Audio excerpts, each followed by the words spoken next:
Well, following breaking news on Capitol Hill, where, as you can see, Congressman Jim Jordan is holding a news conference. Let's dip in. We say, great, we enjoy history. Let's learn about these amazing two Americans. And so we go there, and you paid the lady at the door $5 from the Historical Society.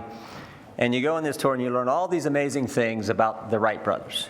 You learn about the bicycle shop and the other things, the gadgets and gizmos they tinkered with and built. Fascinating tour. Last stop on the tour is Orville Wright's bedroom. And they tell you a few more things about this particular Wright brother. And then they close the tour out by showing you two pictures. First picture they hold up, that very first flight, 1903, in Kitty Hawk, North Carolina, in this thing they called a plane. And you first thought you'd see that and you think, how did that thing get off the ground? And the truth is it barely did. It flew like 100 feet, got a few feet off the ground. And you're thinking about that, and you sort of remember that picture from 8th grade, 9th grade, whenever they teach you that in school. And I thought, well, that's amazing. They put that picture down, and then they hold up a second picture. 44 years later, 1947, Chuck Yeager breaking the sound barrier in a jet.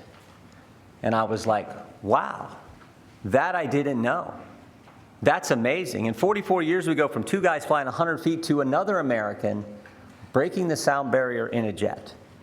And literally, that was the end of the tour. They put that picture down, and Polly and I start walking out.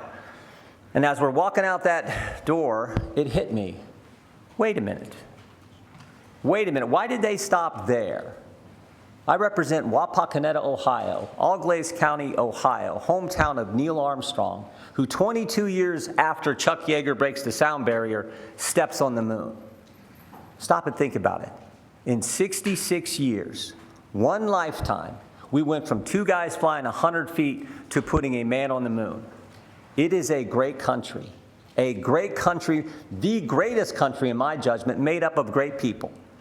And right now, those people, I think, are starting to doubt and wonder about their government and about where our nation is headed. They see an open border. They see crime in the streets. They know what it costs to put gas in their car. They know what it costs to put food on the table. They see a war in Israel, our strongest ally, Israel, and what's happening there, and the help that Israel needs. And they see a government that's been weaponized against we, the people. The very government that's supposed to serve us has been turned on the taxpayers who pay for it. I think the American people are thirsty for change. I think they are hungry for leadership. And frankly, they know that the White House can't provide it. They know the Senate won't lead. And they are looking for House Republicans to step up and lead and make change on these important issues. We got important work to do.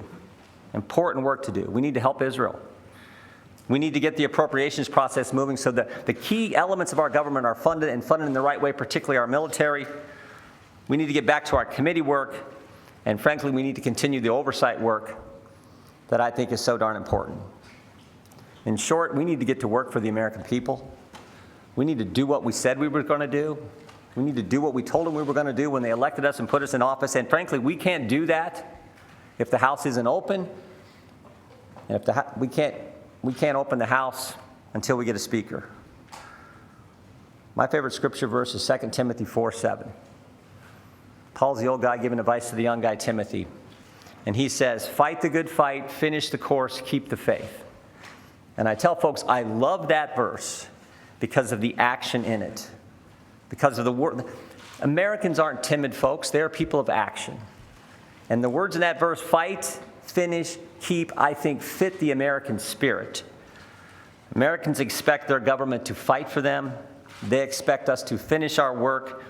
And they expect us to keep faith with the principles and values that made us the greatest nation ever. Made us the nation that could go from the Wright brothers to Neil Armstrong.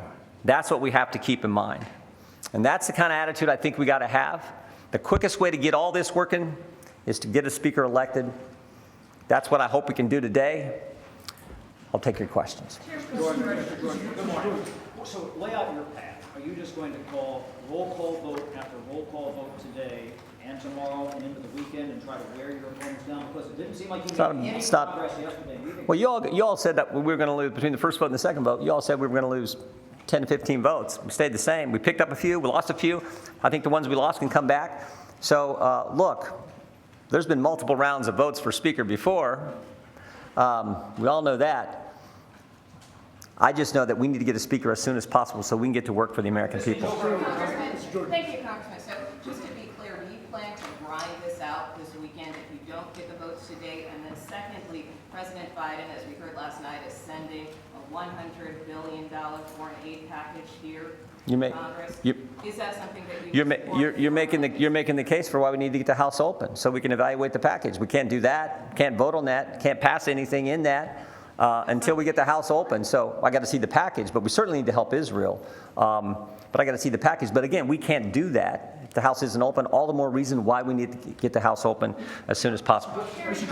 Jordan, what do you say to the people of Israel, Prime Minister Netanyahu, that you're not able to provide aid to Israel because the House is so locked up? Again, I think you're making my case. I got 200 votes, the Speaker designee from my colleagues.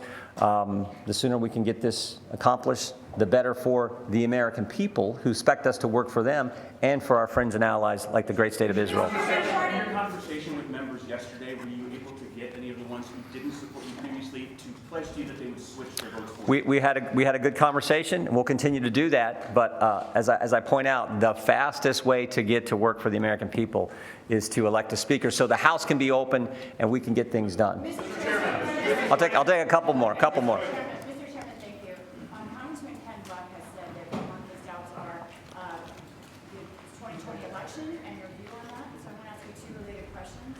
One, what was your intent when you emailed a memo to the Chief of Staff, Mark Meadows, suggesting that Vice President Pence that he should forego any unconstitutional votes? And do you believe the 2020 election is stolen? I think there were all kinds of problems with the 2020 election. I've been clear about that. My intention in forwarding the email was an argument made by former Inspector General for Donald Rumsfeld, accomplished lawyer who laid out an argument from the Federalist Papers. I forwarded it on to him. That was all it was. Can you walk through what is your plan this weekend? If you pick up any votes on the third ballot or if you lose votes on the third ballot? Our plan this weekend is to get a Speaker elected to the House of Representatives as soon as possible so we can help the American people. Last one. What is your message for the people of Israel about wasting everyone's time when you clearly don't have the votes to be Speaker? We stand with Israel. I've been there 5 times. Amazing people, amazing country, and we should do everything we can to help them. The quickest way to do that is to elect a Speaker. Thank you all very much.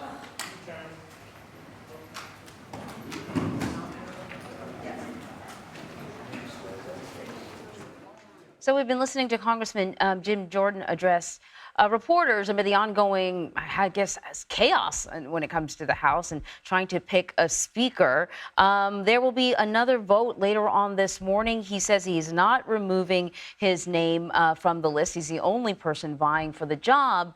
But the last 2 votes, he was not able to get enough votes in order to gain the gavel. In fact, he lost some support during the last vote, some support compared to what he had during the first vote. So whether or not there'll be a different outcome later on today kind of remains up in the air.